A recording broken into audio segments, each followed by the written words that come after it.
Our next speaker is Thomas Ritter. Mr. Ritter is also a candidate for the Board of Alderman. And Tom, your topic is this: Vision 2033. What do you think will be the most important initiatives for a viable, vibrant Franklin in 20 years?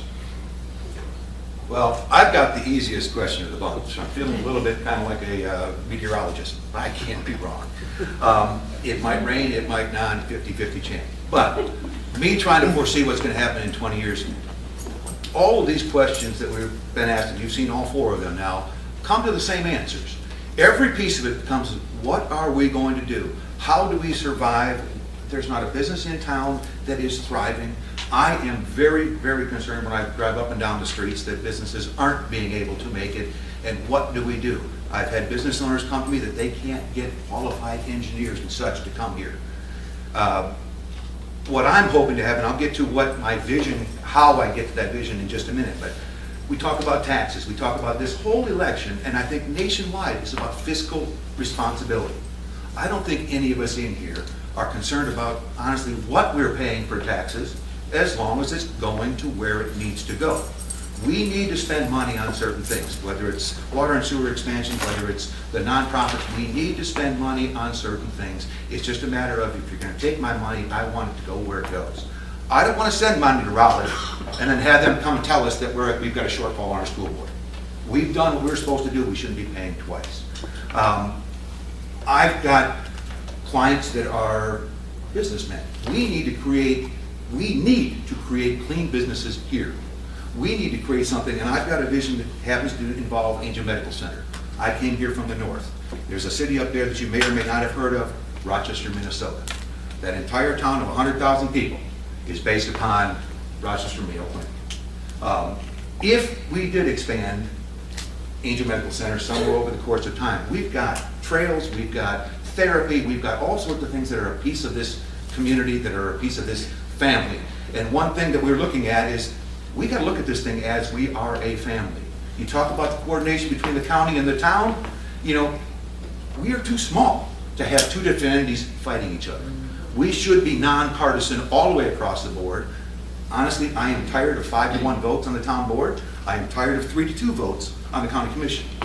We've got 5 or 6 people there that we've elected to represent us. They need to be representing us. That does not mean 5-to-1 on every issue. That does not mean 3-to-2 on every issue when it comes to the county. But if we did somehow work something to expand an Angel Medical Center, that's going to bring hotels, that's going to bring businesses that you can actually earn a living. Most of us that are in here haven't made a living here. We've made our living somewhere else. We've come back here because we've decided that we want to calm down. I've got young kids in college that are getting ready to go off somewhere. They need to go somewhere to learn how to defend themselves, and then decide that they don't want to and actually come back home.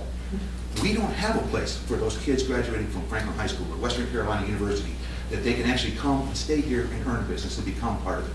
I want to thank the 12 people that are up here. This bodes well for every one of you out there.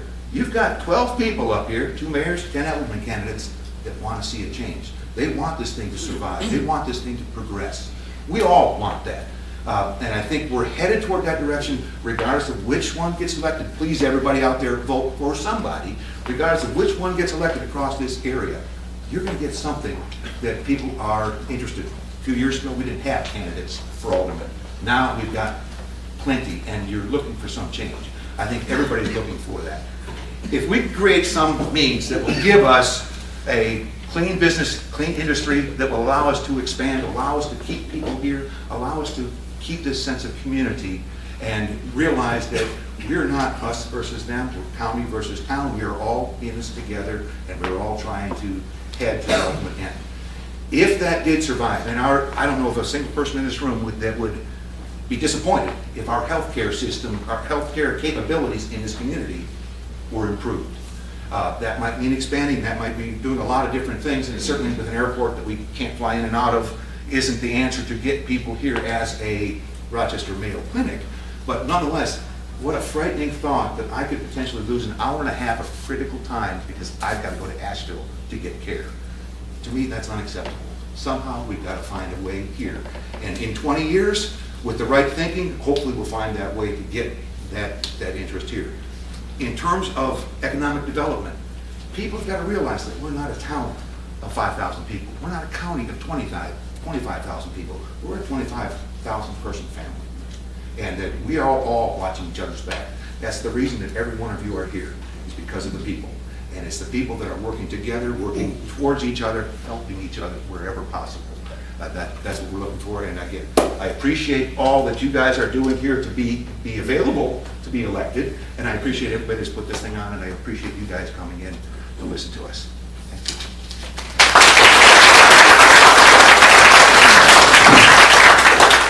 Mr. Ritter, thank you very much.